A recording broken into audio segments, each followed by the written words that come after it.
Hello student. तो first part के बाद अब हम देखते हैं सेकंड पार्ट चैप्टर 7 का। थोड़ी सी बातें कर लेते हैं कि फर्स्ट पार्ट में हमने कौन कौन सा पार्ट कवर किया। हमने energy flow and ecosystem cover किया, फिर हमने देखा फूड चेन क्या होता है, फूड वेब क्या होता है। उसके बाद हमने एनर्जी पिरामिड देखा। एनर्जी पिरामिड के बाद फिर हम लोगों ने देखा था डिफरेंट ट्रॉफिक लेवल्स। तो थोड़ी सी बात हम लोग ट्रॉफिक लेवल्स की भी कर लेते हैं। बच्चों, ट्रॉफिक लेवल क्या होता है? जो एनर्जी का फ्लो है वो प्रोड्यूसर से लेकर के प्राइमरी कंज्यूमर से सेकेंडरी कंज्यूमर, सेकेंडरी से टर्शरी कंज्यूमर और वहाँ से फिर कहाँ पहुँचता है? अपेक्स कंज्यूमर तक पहुँचता है। तो ये जो डिफरेंट लेवल्स हैं इसी को हम क्या कहते हैं? ट्रॉफिक लेवल कहते हैं। लेकिन यहाँ पर एक बात बहुत ध्यान से समझना, जैसे अभी प्रोड्यूसर जो है ये किस में आते हैं? फर्स्ट ट्रॉफिक लेवल पर आते हैं। प्रोड्यूसर से एनर्जी किसके पास जाती है? प्राइमरी कंज्यूमर के पास जाती है। तो प्राइमरी कंज्यूमर क्या आता है? सेकेंड ट्रॉफिक लेवल आता है। उसके बाद फिर एनर्जी किसके पास जाती है? सेकेंडरी कंज्यूमर पर। तो सेकेंडरी कंज्यूमर कहाँ आता है? Third trophic level. तो बहुत बार एग्जाम में आपको क्वेश्चन आता है ट्रू फॉल्स में। उसमें कैसा क्वेश्चन दिया होता है? Primary consumer form the first trophic level. तो ये ट्रू होगा कि फॉल्स होगा? यस, फॉल्स होगा। क्यों फॉल्स होगा? क्योंकि प्राइमरी कंज्यूमर, प्रोड्यूसर तो फर्स्ट ट्रॉफिक लेवल हो गया ना, तो प्राइमरी कंज्यूमर क्या हो गया? सेकेंड ट्रॉफिक लेवल हो गया। और टर्शरी क्या होगा? टर्शरी फोर्थ ट्रॉफिक, अगर थर्ड है ना तो फोर्थ ट्रॉफिक लेवल होगा। तो primary second trophic level, tertiary secondary क्या होगा? थर्ड ट्रॉफिक लेवल, और टर्शरी क्या होगा? Fourth trophic level. तो ये बात आप ध्यान रखना, क्योंकि कंज्यूमर की शुरुआत कहाँ से होती है? प्रोड्यूसर के बाद से होती है, मगर ट्रॉफिक लेवल की शुरुआत कहाँ से होती है? प्रोड्यूसर से ही होती है। तो प्रोड्यूसर क्या हो गया? फर्स्ट ट्रॉफिक लेवल हो गया। ठीक है, तो चलिए अब चलते हैं हमारे बायो जियो केमिकल साइकिल की ओर। वर्ड देखो क्या है? बायो मतलब लिविंग, जियो अर्थ, और केमिकल साइकिल मतलब जो केमिकल सब्सटेंसेस हैं जैसे ऑक्सीजन, कार्बन डाइऑक्साइड, नाइट्रोजन, इनका जो है लिविंग ऑर्गेनिज्म से एटमॉस्फेयर की ओर और एटमॉस्फेयर से वापस लिविंग ऑर्गेनिज्म की तरफ जो साइक्लिक जर्नी होता है उसी को हम क्या कहते हैं? बायो जियो केमिकल साइकिल। डिटेल में हम थोड़ी देर बाद इसका डेफिनेशन भी देखेंगे। दो the energy flow in an ecosystem is one way, हमने देखा था ना कि एनर्जी फ्लो वन वे भी होता है, वन वे ट्रॉफिक है, क्योंकि हमें एनर्जी बेसिकली किससे मिलती है? सन से। सन से एनर्जी सन की एनर्जी का यूटिलाइजेशन कौन करता है? प्रोड्यूसर्स करते हैं। प्रोड्यूसर्स एनर्जी आती है प्राइमरी कंज्यूमर के बाद, फिर जाती है सेकेंडरी कंज्यूमर के बाद। प्राइमरी कंज्यूमर, सेकेंडरी कंज्यूमर, ये सब अपनी एक्टिविटीज़ करते हैं। एक्टिविटीज़ करने के बाद इनकी जो एनर्जी रिलीज़ होती है वो वापस सन के पास नहीं जाती, वो क्या रहती है? एटमॉस्फेयर का एक हिस्सा बन जाती है। तो इसी को हमने देखा था वन वे ट्रैफिक। लेकिन बच्चों, न्यूट्रिएंट के बारे में ऐसा नहीं होता। न्यूट्रिएंट की जो जर्नी है ये वन वे ट्रैफिक नहीं होता या वन वे ट्रांसपोर्ट नहीं होता। ये कैसा होता है? साइक्लिक मैनर में होता है। ओके, एकदम सिंपल से एग्जांपल लेते हैं।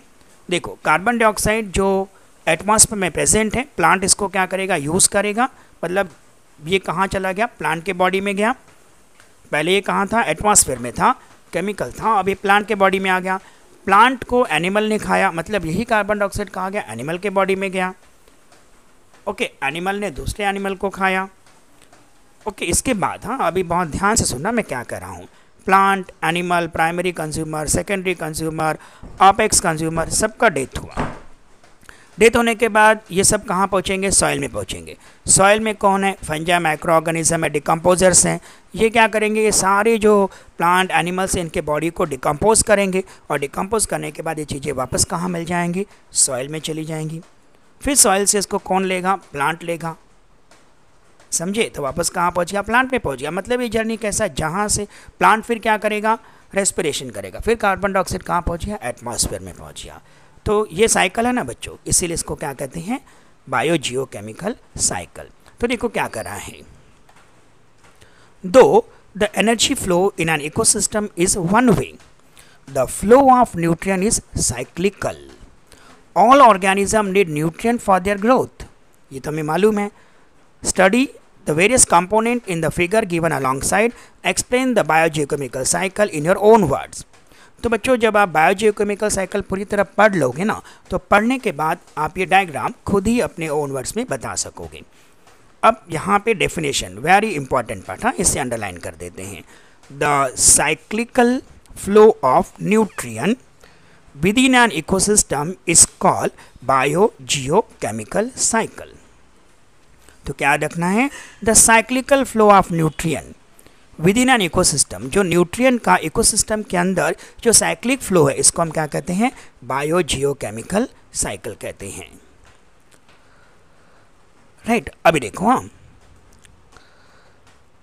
Nutrient is necessary for the growth of organism are continuously transferred from abiotic to biotic factor and biotic to abiotic factor within an ecosystem। अभी अबायोटिक फैक्टर कार्बन डाइऑक्साइड अगर atmosphere में है मतलब वो क्या हो गया, अबायोटिक फैक्टर के फॉर्म में आ गया। वहाँ से उसको किसने लिया, प्लांट ने लिया, तो फिर ये कार्बन डाइऑक्साइड कहाँ पहुँच गया, बायोटिक फैक्टर से।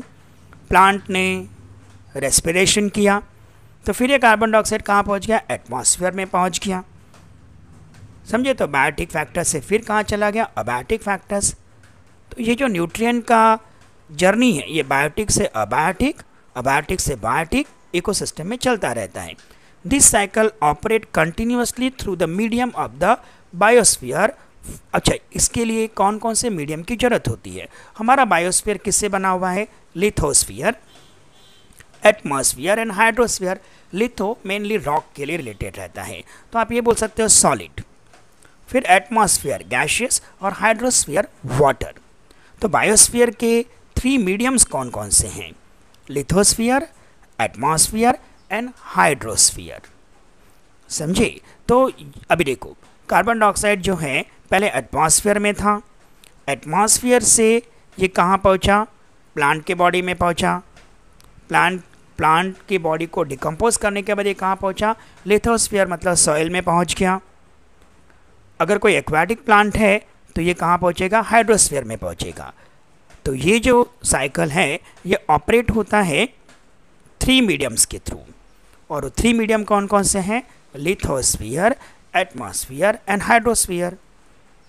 The recycling of biological, geological and chemical sources. Biological जो लिविंग ऑर्गेनिज्म से कोई चीज़ मिलती है, जियोलॉजिकल अर्थ से, और chemical sources of nutrient in this process is a complex process. तो ये जो रिसाइकलिंग होता है ये बहुत ही कॉम्प्लेक्स प्रोसेस है and depend upon the level of energy transfer in the ecosystem. और ये किस पे डिपेंड होता है, डिफरेंट ट्रॉफिक लेवल पे डिपेंड रहता है। ठीक है, चलिए फिर आगे बढ़ते हैं। Types of biogeochemical cycle. तो यहाँ पे 2 टाइप के बायोजियोकेमिकल साइकिल दिए गए हैं, gaseous cycle and sedimentary cycle. Gaseous cycle का मतलब होगा जिसमें गैसेस इंक्लूड होंगी, जैसे carbon dioxide, oxygen, water vapour, तो ये सब किस में आएगा, गैसियस साइकिल में आएगा। An accumulation of the main abiotic gaseous nutrient material is found in the earth atmosphere. अभी ये बात तो आपको मालूम है कि गैसियस साइकिल में जो गैसेस होंगी वो हमें कहाँ मिलेंगी, अर्थ के एटमॉस्फेयर में मिलेंगी, सॉइल में तो नहीं मिलेंगी ना। गैसेस कहाँ मिलेंगे, एटमॉस्फेयर में, राइट। हाँ, it include nitrogen, oxygen, carbon dioxide, water vapour etcetera. तो गैसियस साइकिल में क्या क्या आएगा, nitrogen, oxygen, carbon dioxide, water vapour etcetera. फिर सेडिमेंट्री साइकिल। बच्चों सेडिमेंट का मतलब क्या होता है, जो भी चीज़ें अर्थ के ऊपर हैं जो सॉलिड हैं उनको हम ज़्यादातर क्या बोलते हैं, सेडिमेंट बोलते हैं। An accumulation of the main biotic nutrient material is found in soil. तो सेडिमेंट्री साइकिल के जो भी अबायोटिक न्यूट्रिएंट हैं ये हमें कहाँ मिलेंगे, सॉइल में मिलेंगे। और कहाँ मिलेंगे, सेडिमेंट एंड सेडिमेंट्री रॉक। आपको मालूम है ना, आपने ज्योग्राफी में पढ़ा है, डिफरेंट टाइप के रॉक्स फॉर्म होते हैं जिसको बोलते हैं सेडिमेंट्री रॉक। तो वहाँ पर ये क्या मिलेंगे, अबायोटिक न्यूट्रिएंट आपको मिलेगा। इसमें क्या क्या इंक्लूड होता है, it include the soil component like iron, calcium, phosphorus. तो कैल्शियम, फास्फोरस ये सब क्या बनाते हैं, सेडिमेंट्री साइकिल बनाते हैं। अब इस पर क्वेश्चन क्या आ सकता है, ट्रू फॉल्स आएगा, राइट। अगर ऐसा बोला कि water vapour form sedimentary cycle तो क्या होगा बच्चों, ये फॉल्स होगा, वाटर फॉर्म गैसियस साइकिल, समझे। चलिए आगे बढ़ते हैं। The gaseous cycle is speedier cycle. Gaseous cycle is speedier cycle मतलब इसका जो स्पीड रहता है बहुत ज़्यादा रहता है दैन द सेडिमेंटेशन साइकिल। तो गैसियस साइकिल का सेडिमेंटेशन साइकिल के कंपैरिजन में स्पीड ज़्यादा होता है। क्यों ज़्यादा होता है? क्योंकि देखो गैसेज जो है कार्बन डाइऑक्साइड, ऑक्सीजन सब कहाँ प्रेजेंट है? एटमॉस्फेयर में प्रेजेंट है। और ये एक प्लेस पर स्टेबल नहीं है, ये कंटिन्यूसली एयर के साथ में मूव होती रहती हैं। ओके, तो इसीलिए इसका स्पीड क्या होता है? ज़्यादा होता है। फॉर एग्जाम्पल इफ, हाँ देखो बताया है क्यों। For example if carbon dioxide has accumulated in an area, मान लो किसी एरिया में कोई चीज़ बर्न की गई, कार्बन डाइऑक्साइड वहाँ पे जमा हुआ, it is quickly disperse with the wind और एब्जॉर्ब बाय द प्लांट, तो क्या होगा? ये तुरंत क्या करेगा? विंड के साथ में सब जगह डिस्पर्स हो जाएगा, या फिर प्लांट इसको क्या करेंगे? एब्जॉर्ब कर लेंगे, right. Climatic changes and human activities seriously affect the speed, intensity and equilibrium of this cycle. Hence, various aspects of the cycles are extensively studied nowadays. तो अभी देखो ये साइकिल पर कौन कौन इफेक्ट करता है? Climatic change, human activities. अभी आपको मालूम है ना, पहले कार्बन डाइऑक्साइड का एमिशन बहुत कम था, लेकिन अभी हम लोगों ने बहुत सारी फैक्ट्रीज़ वगैरह लगा दी हैं। तो फैक्ट्रीज़ वगैरह की वजह से क्या हो रहा है? ह्यूमन एक्टिविटीज़ की वजह से कार्बन डाइऑक्साइड का अमाउंट बहुत ज़्यादा हो गया है, और इस वजह से ये साइकिल का इक्विलिब्रियम चेंज हुआ है या इक्विलिब्रियम अफेक्ट हुआ है। Hence various aspect of this cycles are extensively studied nowadays. इसीलिए जब ये साइकिल का हम स्टडी करते हैं तो हमें बहुत सारे फैक्टर्स का ध्यान रखना पड़ता है, राइट। चलिए आगे बढ़ते हैं। डू यू नो, राइट, ध्यान से सुनना, the cycle of gases and sedimentary cycle can not be completely separated from each other. हाँ, मतलब ऐसा हम नहीं बोल सकते कि गैसेस साइकिल और सेडिमेंट्री साइकिल अलग अलग ऑपरेट होते हैं। नहीं, ये एक दूसरे से अलग नहीं है। कैसे? एग्जांपल देखो, nitrogen is present in the form of a gas in the atmosphere and in the form of compound like nitrogen oxide in the soil. अब नाइट्रोजन जो गैस है ना, अगर ये एटमॉस्फेयर में प्रेजेंट है तो एटमॉस्फेयर में प्रेजेंट ये कौन से फॉर्म में रहेगी? मेनली किस फॉर्म में रहेगी? नाइट्रोजन के फॉर्म में रहेगी।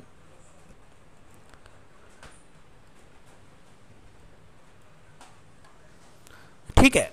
और अगर मान लो यही जो है सॉइल के अंदर अगर नाइट्रोजन प्रेजेंट है तो सॉइल के अंदर ये नाइट्रोजन कौन से फॉर्म में रहेगा? NO2 और NO3 के फॉर्म में रहेगा, राइट। देखो एटमॉस्फेयर में नाइट्रोजन किस फॉर्म में है? N2 के फॉर्म में है, राइट। लेकिन यही नाइट्रोजन जब सॉइल में है, सेडिमेंट्री साइकिल के फॉर्म में है, तो ये किस फॉर्म में है? NO2, राइट, या फिर NO3, नाइट्राइट एंड नाइट्रेट के फॉर्म में। ठीक है, तो मतलब नाइट्रोजन पहले एटमॉस्फेयर में था तो गैसियस साइकिल का पार्ट था, फिर ये कन्वर्ट किस में हुआ? NO2 और NO3 में, तो किसका पार्ट बन गया? सेडिमेंट्री साइकिल का पार्ट बन गया। Similarly carbon occurs in abiotic form mainly in a coal, granite, diamond, limestone. तो कार्बन जो है कार्बन डाइऑक्साइड के फॉर्म में भी प्रेजेंट है ना, और साथ में किस फॉर्म में प्रेजेंट है? कोल। आपको मालूम है कि कोयला जो है वो भी किससे बना हुआ है? कार्बन से। ग्रेनाइट, डायमंड, यानी ये सब जो है क्या हो गए? सेडिमेंट्री फॉर्म हो गए इन the earth crust and in the form of a carbon dioxide gas in the atmosphere. तो अगर कार्बन डाइऑक्साइड के फॉर्म में है एटमॉस्फेयर, मतलब क्या हो गया? Gaseous cycle. Generally carbon is present in plant and animal for much shorter duration than it is in coal. देखो ना, प्लांट में कार्बन जो है, और प्लांट ने क्या किया? कार्बन डाइऑक्साइड लिया, फिर नाइट टाइम में उसने क्या किया? रेस्पिरेशन किया, फिर कार्बन डाइऑक्साइड कहाँ चला गया? एटमॉस्फेयर में चला गया। लेकिन जो कोल के फॉर्म में कार्बन है ये तो बहुत दिनों तक वैसे ही पड़ा रहता है, जब तक कि उसका डिकम्पोजिशन ना हो, या हम बोल सकते हैं जब तक कि वाटर में एब्जॉर्ब ना हो तब तक प्लांट उसको लेगा नहीं। तो इसीलिए कोल वगैरह में क्या होता है, जो सेडिमेंट के फॉर्म में जो कार्बन रहता है ना, ये बहुत ज़्यादा टाइम तक बना रहता है। लेकिन जो कार्बन डाइऑक्साइड है ये बहुत शॉर्टर टाइम तक ही प्लांट्स या एनिमल्स में बना रहेगा। समझे बच्चों? चलिए आगे बढ़ते हैं।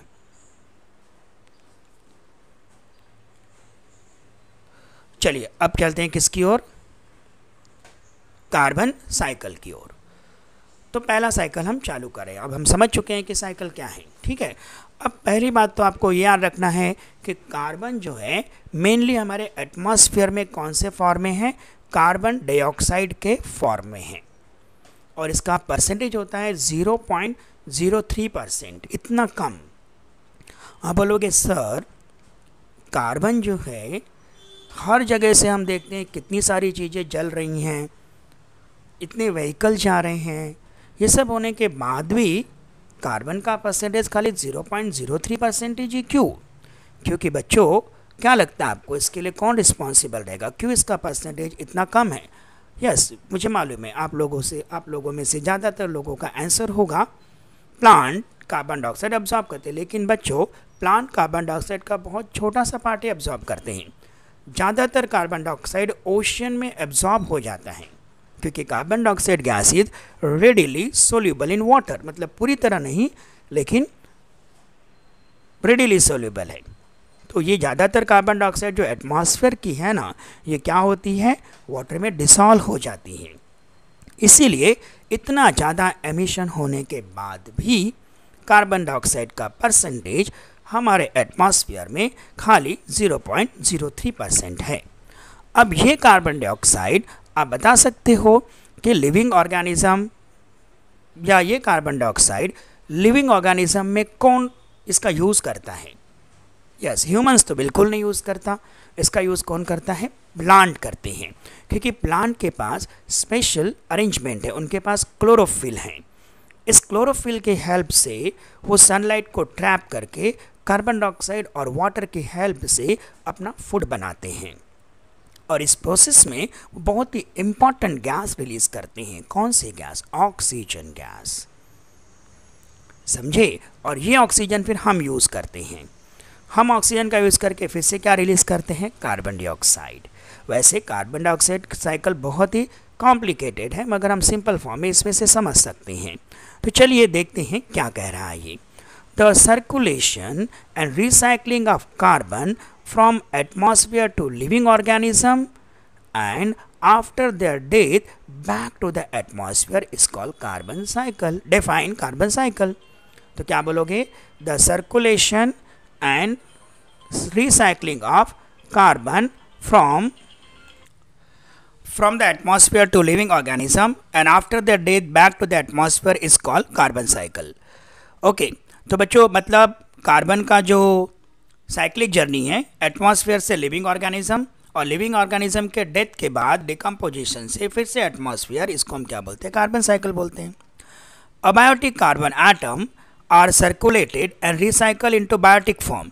अबायोटिक मतलब एटमॉस्फेयर में है कार्बन, कार्बन डाइऑक्साइड के फॉर्म में, तो अबायोटिक हुआ। फिर उसको प्लांट ने लिया तो वो प्लांट के बॉडी में गया, तो वही कार्बन क्या हो गया? बायोटिक हो गया, mainly through photosynthesis and respiration. तो ये इसका जो एटमॉस्फेयर से लिविंग और लिविंग से एटमॉस्फेयर, ये दो प्रोसेस होता है, एक तो फोटोसिंथेसिस और दूसरा रेस्पिरेशन। आप जानते हो फोटोसिंथेसिस में कार्बन डाइऑक्साइड एटमॉस्फेयर से प्लांट के बॉडी में जाता है। नाइट के समय प्लांट जब रेस्पायर करते हैं या एनिमल नॉर्मल कभी भी रेस्पायर करते हैं तो ये कार्बन डाइऑक्साइड वापस कहाँ चला जाता है? एटमॉस्फेयर में चला जाता है। Hence the carbon cycle is one of the important bio geochemical cycle. ठीक है, ये तो हमें मालूम ही है क्योंकि बहुत नेसेसरी है, क्योंकि अगर ये साइकिल नहीं रहेगा तो प्लांट नहीं रहेंगे। Plant convert carbon dioxide into carbohydrate by the process of photosynthesis. ये तो आपको मालूम है, कार्बन डाइऑक्साइड एटमॉस्फेयर से प्लांट में जाएगा, वाटर भी साथ में आता है। वाटर और कार्बन डाइऑक्साइड के हेल्प से ये ग्लूकोज बनाते हैं। फॉर्मूला याद रखो ग्लूकोज का, C6H12O6, और इस प्रोसेस को आप क्या कहते हो? फोटोसिंथेसिस। डेफिनेशन डिटेल में आपको मालूम है। Similarly they produce carbon compound like protein and fat also. याद रखना खाली ग्लूकोज ही नहीं बनता है, उसके साथ में क्या क्या बनता है? प्रोटीन और फैट भी। अब ये कार्बन डाइऑक्साइड कहाँ पहुँच गया? प्लांट के बॉडी में पहुँच गया। Herbivore feed upon plant. Primary consumer herbivore feed upon plant. Carnivore feed upon herbivore. Carnivore herbivore पर फीड करते। In this way biotic carbon is transported from plant to herbivore, from herbivore to carnivore and from carnivore to the apex consumer। तो अगर आपको exam में ये 4 mark का question आता है तो पहले आप कार्बन साइकिल का डेफिनेशन लिखो और फिर ये फर्स्ट पॉइंट, फिर यहाँ से सेकेंड पॉइंट, यहाँ पे लिखोगे थर्ड पॉइंट और फिर फोर्थ पॉइंट, मतलब पॉइंट वाइज आप आंसर लिख सकते हो। अब यहाँ पर मेन प्रोसेस देखो, मैंने बताया था ना, ये प्रोसेस भी याद कर लो, एग्जाम में ये आएगा ही आएगा। 6CO2 plus 12H2O gives out in presence of sunlight and chlorophyll C6H12O6 6 12 6 plus 6H2O plus 6O2, easy है ना। तो carbon dioxide plus 12H2O gives out C6H12O6 plus 6H2O plus 6O2। अच्छा, अभी ये तो फोटोसिंथेसिस हो गया, मतलब एटमॉस्फेयर का जो कार्बन डाइऑक्साइड था, कार्बन जो था कार्बन डाइऑक्साइड के फॉर्म में, वो कहाँ चला गया, ग्लूकोज में चला गया। अब क्या होगा, प्लांट जो है नाइट के समय में रेस्पिरेशन करेंगे, रेस्पिरेशन प्रोसेस में वो ऑक्सीजन लेंगे और फिर से क्या रिलीज करेंगे, कार्बन डाइऑक्साइड। कार्बन डाइऑक्साइड फिर कहाँ चला गया, एटमॉस्फेयर में चला गया। हाँ, ये बात याद रखना, रेस्पिरेशन प्रोसेस कहाँ होता है, माइटोकॉन्ड्रिया में, राइट। इसको हम डिटेल में नेक्स्ट ईयर पढ़ेंगे 10th में कैसे होता है। 6CO2 प्लस क्या आ गया, 6H2O प्लस एनर्जी, राइट। तो प्रोसेस याद रखो। अच्छा, अब ध्यान से देखो, अगर मैं ये एरो इस तरफ कर दूँ और ये वाटर हटा दूँ तो देखो C6H12O6 प्लस 6O2, 6CO2 12 की जगह पे 6H2O, मतलब ये रिएक्शन याद किया, इसका उल्टा ही क्या होगा, रेस्पिरेशन होगा। Eventually after the death all type of consumer are decomposed by decomposer like bacteria and fungi, and carbon dioxide is released again into the atmosphere and used again by living organism. In this way, carbon is continuously passed on from one living organism to another, and after the death of living organism, carbon goes to the atmosphere and is again taken by living organism. समझे? अब देखो, बार बार मैं ये बात बोल चुका हूँ, consumer, decomposer सब मर गए। मरने के बाद इनके बॉडी को डिकम्पोज किसने किया, बैक्टीरिया और फंजाई ने। फिर कार्बन डाइऑक्साइड कहाँ पहुँच गया, एटमॉस्फेयर में पहुँच गया, राइट। फिर इसको किसने यूज़ किया, प्लांट ने। मतलब कार्बन जो है ये एक लिविंग ऑर्गेनिज्म से दूसरे लिविंग ऑर्गेनिज्म तक जाएगा और उनके डेथ के बाद फिर से कहाँ चला जाएगा, एटमॉस्फेयर में चला जाएगा, और फिर उसको कौन लेगा, लिविंग ऑर्गेनिज्म लेगा। मतलब इसकी जर्नी कैसी चल रही है, साइक्लिक जर्नी चल रही है। तो यही क्या था, कार्बन साइकिल था। अब देखो कुछ क्वेश्चंस देख लो। Carbon dioxide is release into the atmosphere through abiotic process like burning of fossil fuel and wood, forest fires and volcanic activity. मतलब कार्बन डाइऑक्साइड एटमॉस्फेयर में कौन कौन से प्रोसेस से रिलीज होता है, burning of fossil fuel, petrol, diesel, wood, forest fire and volcanic activity. Oxygen is released to atmosphere by the biotic process of photosynthesis. याद रखना, एटमॉस्फेयर में ऑक्सीजन कौन से प्रोसेस से आता है, बायोटिक प्रोसेस, फोटोसिंथेसिस। और कार्बन डाइऑक्साइड अबायोटिक प्रोसेस से भी रिलीज होकर के एटमॉस्फेयर में जाता है। And carbon dioxide through respiration, photosynthesis से एटमॉस्फेयर में कौन जाता है, ऑक्सीजन, और रेस्पिरेशन से क्या जाता है, कार्बन डाइऑक्साइड, बायोटिक प्रोसेस से। आपको ट्रू फॉल में आ सकता है, carbon dioxide is released into through the respiration by abiotic process, नहीं by biotic process. The equilibrium of oxygen and carbon dioxide gases in the atmosphere is maintained by plant. समझे? तो ये भी याद रखना। हाँ, ये तो आपको मालूम ही है कि प्लांट ही क्या करते हैं, इक्विलिब्रियम मेंटेन करते हैं, क्योंकि वो कार्बन डाइऑक्साइड लेते हैं, ऑक्सीजन रिलीज करते हैं, और नाइट टाइम में ऑक्सीजन लेते हैं, कार्बन डाइऑक्साइड रिलीज करते हैं। तो ऑक्सीजन और कार्बन डाइऑक्साइड का इक्विलिब्रियम, इक्विलिब्रियम मतलब क्या होता है, एक प्रॉपर परसेंटेज मेंटेन करना, राइट, जिससे कोई किसी को भी हार्म ना हो। तो ये कौन मेंटेन करता है, plant. Think about it, the carbon cycle is very effective in the temperate region. Why is it so, बताओ। टेम्परेट रीजन में कार्बन साइकिल बहुत इफेक्टिव क्यों है, क्योंकि temperate region is full of forest, और बहुत बड़ी बड़ी जंगल्स हैं। And for the carbon cycle the main process is the photosynthesis, and photosynthesis is done by plant. Since there is a lot of forest in the temperate region, carbon cycle is very effective in the temperate region. Even though the carbon content on the earth is constant, why there is a rise in temperature due to carbon dioxide? अच्छा, पहले तो हम ये देखते हैं कि temperature rise होने का रीज़न क्या होता है। सन रेज अर्थ के एटमॉस्फेयर में एंटर होती हैं, अर्थ के सरफेस से टकराती हैं, हीट में कन्वर्ट होती हैं और वापस एटमॉस्फेयर में चली जाती हैं। लेकिन बच्चों, पिछले कुछ सालों से, बहुत आप 100-200 ईयर्स पहले,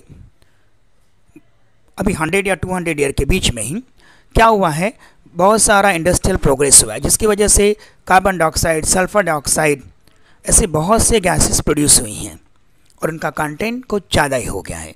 इस वजह से क्या हुआ है ना, अर्थ के चारों तरफ इन गैसेस का एक लेयर बन गया है और इस लेयर की वजह से जो भी हीट रेडिएशन है ये वापस ऊपर वाले लेवल पे नहीं जा पा रही हैं। ये लेयर क्या कर रहा है, उनको रोक दे रहा है और जिसकी वजह से, जिसको आप बोलते हो ग्लोबल वार्मिंग, और जिस वजह से टेम्परेचर क्या हो गया, बढ़ गया है।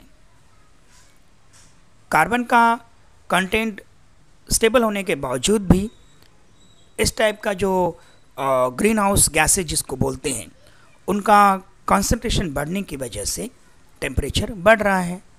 Identify the relationship between the carbon in the air and the rise in, वही वापस कि जैसे जैसे कार्बन डाइऑक्साइड का कंसंट्रेशन, मतलब कार्बन का कार्बन डाइऑक्साइड के फॉर्म में एयर में कंसंट्रेशन बढ़ेगा और ये ग्रीन हाउस गैसेस है, ये गैसेस क्या करती हैं, हीट को एब्जॉर्ब करती हैं। तो because of the absorption of heat by this gases, the heat is not go outside the atmosphere, it will retain in the atmosphere and due to which the temperature will increase, temperature बढ़ ही जाएगा। ठीक है, तो ये किसके बारे में था, कार्बन साइकिल के बारे में, राइट। तो चलिए अब नेक्स्ट साइकिल जो आने वाला है ऑक्सीजन साइकिल। तो अब 2 साइकिल बचेंगे बच्चों, ऑक्सीजन साइकिल और उसके बाद बचेगा नाइट्रोजन साइकिल। तो ऑक्सीजन नाइट्रोजन साइकिल हम लोग नेक्स्ट वीडियो में कर लेते हैं पार्ट 3 में। बच्चों ये वीडियो देखने के बाद आप मेरे वीडियो को लाइक करो, सब्सक्राइब करो, साथ में आप ये भी कर सकते हो, हम लोग का एक स्कीम चालू है फ्री एजुकेशन का। तो आप आपके जो भी निडी फ्रेंड्स हैं ना, जो आपके बहुत अच्छे फ्रेंड्स हैं, आप उनको ये भेज सकते हो स्टडी के लिए, ठीक है। हाँ, उन्हें कहना मगर हमारे चैनल को सब्सक्राइब करो। थैंक यू बच्चों।